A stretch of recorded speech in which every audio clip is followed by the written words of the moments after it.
नमस्कार मित्रांनो, विपाच्या माझघरमध्ये आपलं स्वागत आहे. मी विपशना म्हणजेच आपल्या सर्वांची लाडकी Vipa weight loss recipe episode number 10 मध्ये आपलं स्वागत करत आहे. आज आपण बनवणार आहोत हेल्दी वेट लॉस सॅलड. चला तर बघूयात आपण ह्याची पटकन रेसिपी.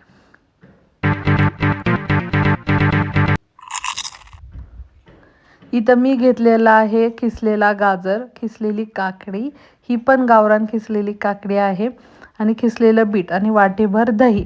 एवढे इन्ग्रेडियंट्स आपण जे सॅलडमध्ये खातो तेच इन्ग्रेडियंट्स मी एकत्र सगळे असे मिक्स करून घेणार आहे. सगळे व्यवस्थित असे खिसून घेतलेले आहेत. तर आपण एक बोल घ्यायचा आहे.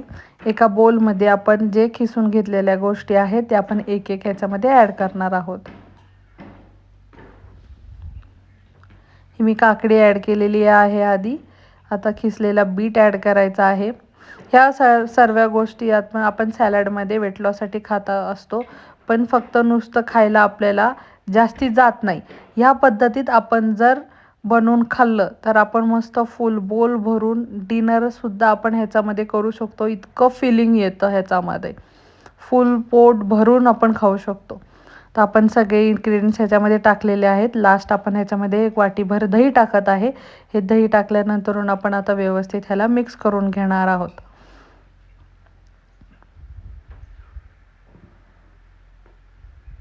आता आपण चवीपुरता ह्याच्यामध्ये पहिलं थोडंसं किंचित मीठ टाकू. इथं मी व्हाईट सॉल्टच टाकते. तुम्हाला जर दुसरं पिंक सॉल्ट टाकायचं असेल तुम्ही तेही टाकू शकता. चवीपुरतं थोडंसं मीठ टाकायचं. आपण साखर ह्याच्यामध्ये ॲड करणार नाही आहोत, कारण आपण हे वेट लॉससाठी खात आहोत सॅलड, त्याच्यामुळे आपण साखर ह्याच्यामध्ये नाही ॲड करायचं. पण जर तुम्हाला चवीसाठी पाहिजे असेल तर तुम्ही थोडंसं अर्धा चमचा ह्याच्यामध्ये साखर टाकू शकता. थोडंसं आपण चटपट करायचं म्हणून आपण ह्याच्यामध्ये चाट मसाला पण टाकणार आहोत. इथं मी थोडासा चाट मसाला टाकलेला आहे, मस्त आपला सॅलडला टेस्ट येण्यासाठी. आता आपण हे सगळं मस्त एकदम मिक्स करून घेणार आहोत. एकदम व्यवस्थित सगळं छान एकजीव झालं पाहिजे, त्याच्यामुळे आपण हळूहळू असं सगळं मस्त मिक्स करून घेणार आहोत. हे सगळं मिक्स केलं इतकं मस्त लागतं. आपण ते छोटंसं खिसून घेतल्यामुळे ना एकदम मस्त चव पण येते, सगळं एकदम छान असं लागतं.